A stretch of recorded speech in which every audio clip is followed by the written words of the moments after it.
The Temple of Solomon was modeled after the Tabernacle of Moses. Because of the many similarities between the tabernacle and the Garden of Eden, many scholars believe that the Garden of Eden was the prototype for the tabernacle, and thus later temples. According to Jewish tradition, Eden was located on a hill, with the tree of life and the tree of knowledge of good and evil at the center of the hill.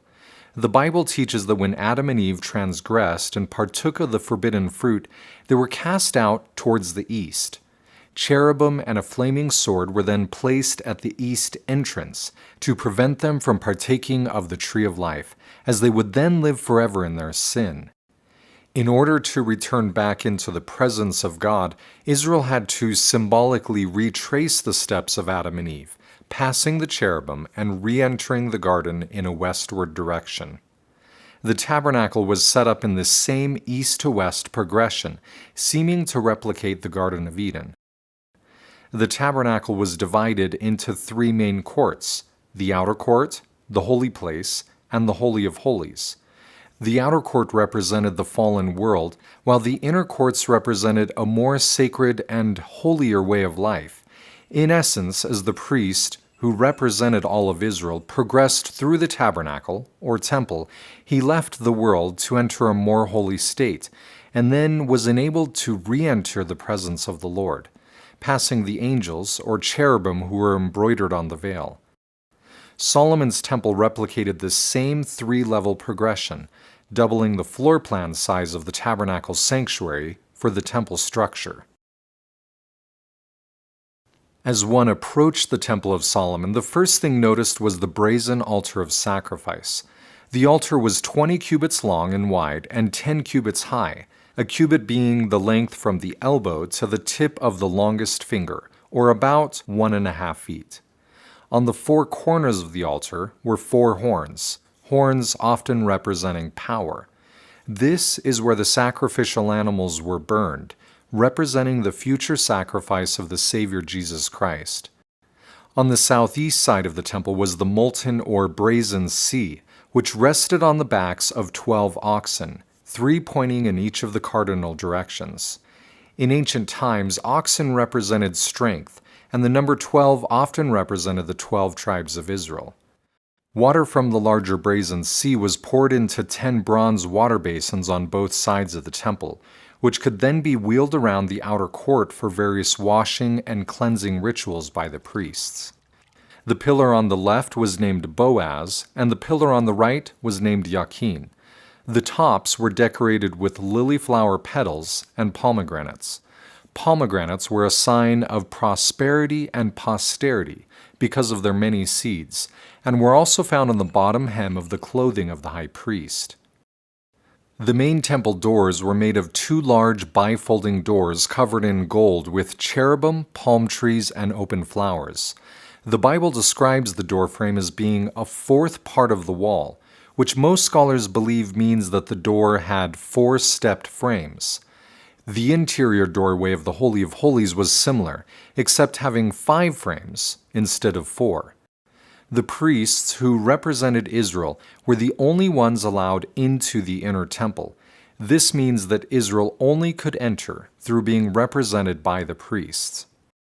Once you entered the main doors, you entered the holy place, a large room 40 cubits long, 20 cubits wide, and 30 cubits tall. The room was overlaid with gold and decorated with cherubim, palm trees, and open flowers, possibly alluding to the beauty of the Garden of Eden. The room was lit by 10 large menorahs, 5 on each side of the room, that were constantly burning, and narrow windows on each side of the top of the room.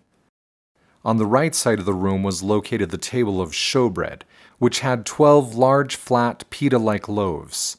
The priests ate and then replaced the showbread every Sabbath, similar to our weekly partaking of the communion or sacramental bread. Breaking bread and sharing a meal with someone in ancient times represented that you were at peace with them and was a sign of brotherhood, love, and forgiveness. Directly in front of the Holy of Holies was the altar of incense. The altar was similar to the altar of sacrifice in that it had a square footprint and also had 4 horns, 1 on each of the corners. However, on the altar of sacrifice was burned the flesh of animals, while upon the altar of incense burned a sweet combination of incenses. The incense burning before the veil of the temple represented the prayers of the saints ascending to God before the veil, a reminder that before we can enter God's presence, our lives, prayers, and actions must become a sweet savor unto the Lord. Only the high priest was able to enter the Holy of Holies, and only on one day a year, the Day of Atonement. Before entering, the high priest passed through a beautifully embroidered veil woven from purple, red, blue, and white threads. The colors were the same as used in the ephod and breastplate of the clothing of the high priest, minus the gold thread. Embroidered on the veil were cherubim, who symbolically guarded the dwelling place of God. As the high priest passed through the veil, he had to pass these angels, who, like in the Garden of Eden, guarded the way back to the presence of the Lord.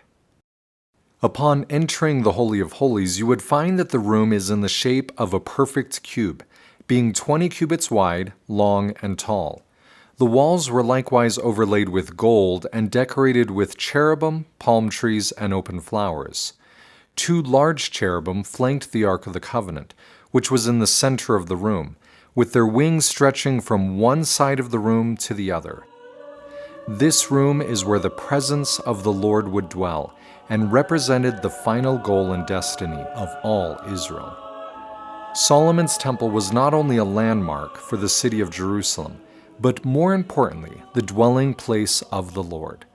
The layout represented Israel's progression back into God's presence and was designed to teach Israel that it was only through the infinite sacrifice of the sinless Messiah that they could once again enjoy the presence of the Lord. A sacrifice that would be performed on a cross only a short distance from this holy mountain.